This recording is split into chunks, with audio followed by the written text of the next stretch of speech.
Tongoi wa Wiper Patriotic Front Dr. Stephen Kalonzo Musyoka ni waendelea na kutola mote serikali ya President William Ruto kwa kilo kuweta takunya maasi ya amwaika na kuvikia kuwa angi aithingilela kananga liko ya oleni yumbaniti ya kumweno cha unyuvanini munene wa angilili miongoni na Mwanza. Kalonzo ingini wathuthi ya amwaika maende na kuyandikithia takuni makura isiesoni ila yende ni kana kuteve sia ngaliko ya olei kuweta mawajuku mautongoi vandi ya Kenya Joseph Kiveka na Mauvo. Harambe! Aina na kavinani kale vikite cha dini kimwecha wadi kisioni cha Embakasi kaunti ni Yiluvi.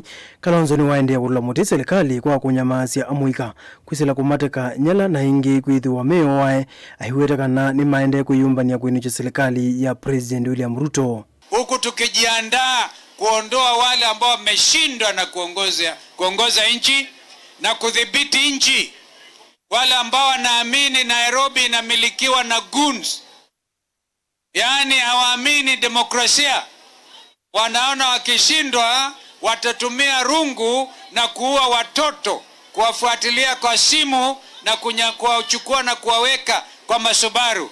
Washindwe wasishindwe. Wangapi anasema wameshindwa tayari?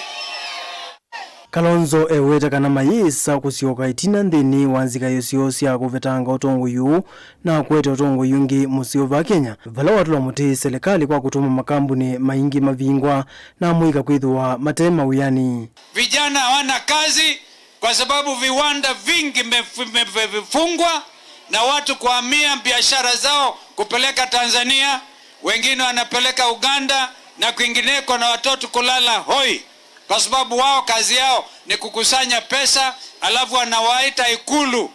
Ikulu sio mahali ya kufanyia empowerment sample hii ya Ruto na kina Kindiki wake. Ikulu ni mahali kwa kisha watoto wanapata ajira, kila mtu ajinunulie mkate wake, apelekee wazazi angalau kitu na kulala kwa heshima, na sio kuwa inji ya waombaji kwamba unaenda Ikulu ukaombe. Katiba inakataa mambo hayo. Kalonzo ni wenda yumbe mole kuende ya kuikithia kana ni makotombo uniene ndi ni kananzika hiyo sio isiae matunda. Mheshimiwa Mawadhe, na kushukuru pamoja na timu yako kwa kushikilia ground vizuri.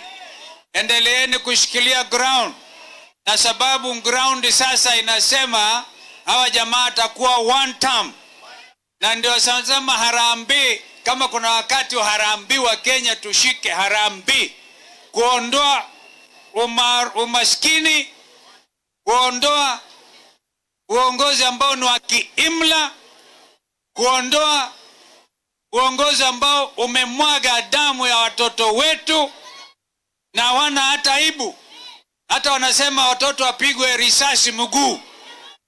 Hiyo ni uongozi aina gani? Iseso ila yende ya kuandikithia kuniye makula. Kalonzo ni wathuthi ya muika maende kuiyandikithia nikenda methiwe na wasia unyuvanini wa mwaka wa 2027. Kwa hivyo vijana, chukueni kura.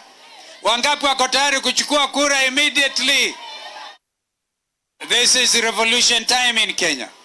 This is revolution time in our creative industry. This is a revolution time in our democracy. Kenya cannot afford to be kept behind the rest of the African continent, which are looking forward to a future where we can industrialize this country in real time. Joseph Kithengeli vote vilingi wa Mauvo, Mutongoi TV.